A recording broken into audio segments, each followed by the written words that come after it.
conheci o professor Arthur Arcuri quando eu fui trabalhar no Diário Mercantil. E lá ele comparecia com certa frequência, levando os artigos que o jornal publicava. E daí nasceu, desse contato inicial, nasceu uma amizade, comecei a me interessar pelo que ele escrevia. Depois ele me convidou para comparecer em umas reuniões que ele fazia em casa à noite, então, um grupo pequeno de amigos dele, para ouvir música. Ele fazia uma seleção de músicas, de música erudita,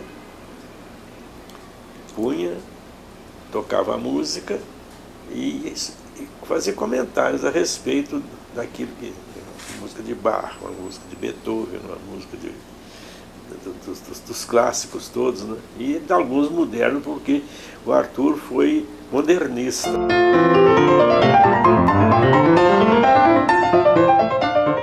Então aí eu comecei a comprar discos e nós ouvimos em casa, uma vez por semana, uma parte de música, assim, fazia uma palestra sobre o que ia ouvir. Eu gostava muito de música, eu frequentei muito o Teatro Municipal. Eu frequentava como estudante, eu entrava de graça para bater palma, chamava claque. A gente entrava de graça, mas eu era obrigada a bater palma lá dentro do teatro. Eu conheci o Dr. Arthur depois de 9 meses, onde nós remontamos o Museu Mariano Procópio e ele veio a ser o novo diretor da casa. E foram 14 anos de uma convivência muito enriquecedora, porque ele é um professor nato, ele transmite o conhecimento que ele tem. Ele não tinha essa separação, diretor, subalterno, era uma coisa muito próxima entre todos nós. É isso que era a nossa convivência, de troca mesmo de informação e de aprendizado. O Homem com a Cultura do professor Arcuri, ele só nos faz crescer. E eu acredito que a minha paixão pela arte, principalmente pelas artes plásticas, pela arquitetura, só fez crescer, principalmente quando a gente era jovem naquele momento, e ter uma pessoa luminar na nossa frente. O professor Arcuri sempre foi muito ligado ao modernismo, ligado a pessoas importantes como Guima. No Rio ele fez contato com o pessoal modernista através do Murilo Mendes, que o pôs no meio daquela gente, Carlos Drummond de Andrade, e Manuel Bandeira, e o Gustavo Capanema, que era o ministro da Educação da ocasião, era muito amigo dessa gente. Ele e o Murilo foram amigos da vida inteira, né? Eu me lembro que foi por intermédio do Arthur Arcuri que eu conheci o Murilo Mendes também. Como professor, eu tenho uma lembrança da generosidade dele. Ele nos recebia, eu pelo menos fui várias vezes à casa dele, e lá ele nos emprestava, ele tinha uma biblioteca fabulosa, ele sempre foi uma pessoa muito disponível. Que o papai tinha uma preocupação em ler revistas estrangeiras, então ele era um estudioso, né?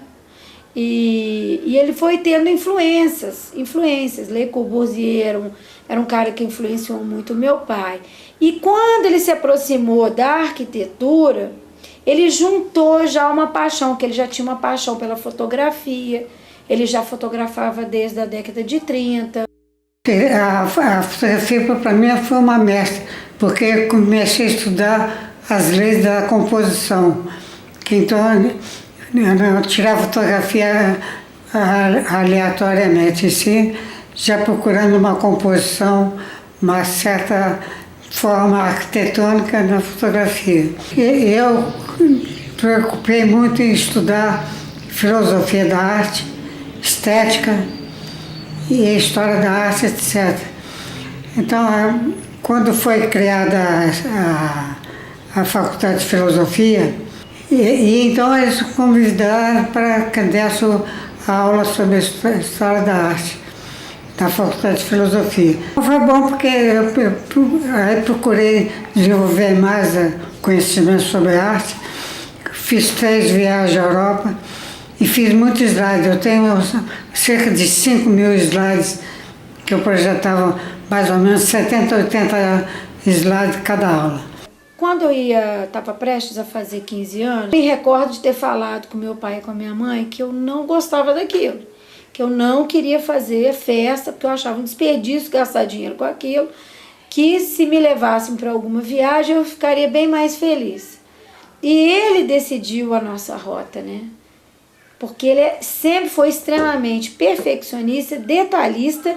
Então, assim, ele planejou a viagem toda, do primeiro dia ao último, todos os locais que nós íamos passar, qual o transporte a ser utilizado, quanto custava o hotel, as refeições, tudo. Ele não gostava que eu visitasse, assim, shopping, fazer compras, ele achava que era uma perda de tempo. Nós visitamos 8 países na Europa e ele gostava de acordar muito cedo para não perder a manhã. E nós andávamos o dia inteiro, e às vezes mudando de transporte, era trem, ônibus, sempre nos locomovendo, mas sem perder o tempo. Ele é muito organizado, mas quando ele chegava a viajar, era com a maior calma, porque estava tudo embutido, tudo ensacadinho, e ó, tá? Ele gostava de viajar. Se hoje você perguntar para o meu pai qual a cidade que você mais ama, eu tenho certeza que ele vai falar Paris. Que eu acho que, assim, nas artes, assim, né, em geral, Paris realmente é fantástica para quem estuda, né, a história da arte. Eu estive no Egito, estive no Tutankhamon, entende? A maldição do Tutankhamon não me pegou, porque morria logo depois de visitar o túmulo. E eu tô com vou fazer 96. Né?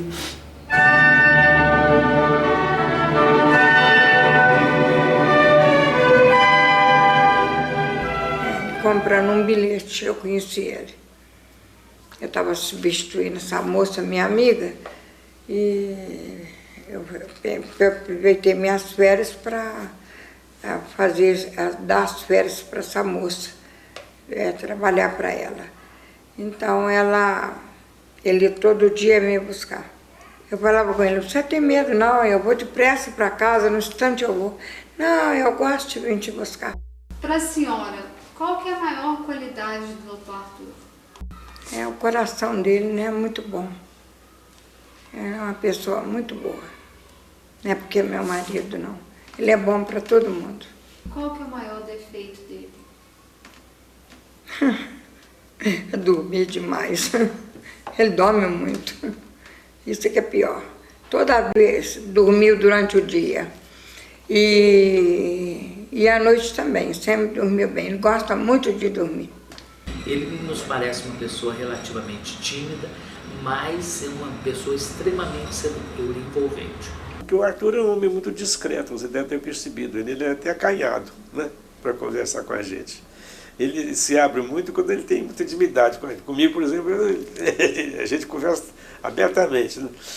Quando a pessoa não é assim, da intimidade dele, ele é mais fechado. E o que eu acho mais bonito dele é que ele pensa milhões de vezes antes de falar alguma coisa para não machucar ninguém. Que eu acho que é isso, essa beleza dele como pessoa e esse gosto pelas artes que ele acaba transmitindo, e seja nas suas obras, nas entrevistas que ele dá, nas aulas que ele deu, eu acho que são os dois lados maravilhosos do meu pai. O papai é uma pessoa assim, extremamente delicado, calado, comedido em tudo, comedido no que fala, comedido no gesto, nas atitudes, tudo é comedido. Ele é extremamente organizado, ele é perfeccionista, né? Gosta de planejar tudo com antecedência, ele gosta de pensar e obter o melhor resultado. Tudo que foge ao método dele, um pouco, ele perturba ele. Ele mesmo, assim, foram raras as vezes que ele me chamou a atenção, mas quando ele me chamava também, ele ficava vermelho, o tom de voz mudava, e como ele falava muito pouco e poucas vezes ele me chamava a atenção, quando ele me chamava, era uma vez só, e aquilo assim, eu saí até assim, né, calada e quieta, né, porque eu sabia que ele tinha alguma razão ali, que eu tinha aprontado alguma, então eu respeitava muito, mas eram raras às vezes. Tudo que se desenvolveu entre mim e o Arthur foi mesmo a amizade e essa admiração que a gente acaba tendo por ele, porque ele é realmente uma pessoa admirável, né? Muito íntegro, muito honesto nas suas opiniões, nas suas posições e muito franco também, ele não esconde o que ele pensa. Um homem desprendido, um homem de grande sensibilidade e um homem de nível intelectual dos mais altos de Juiz de Fora.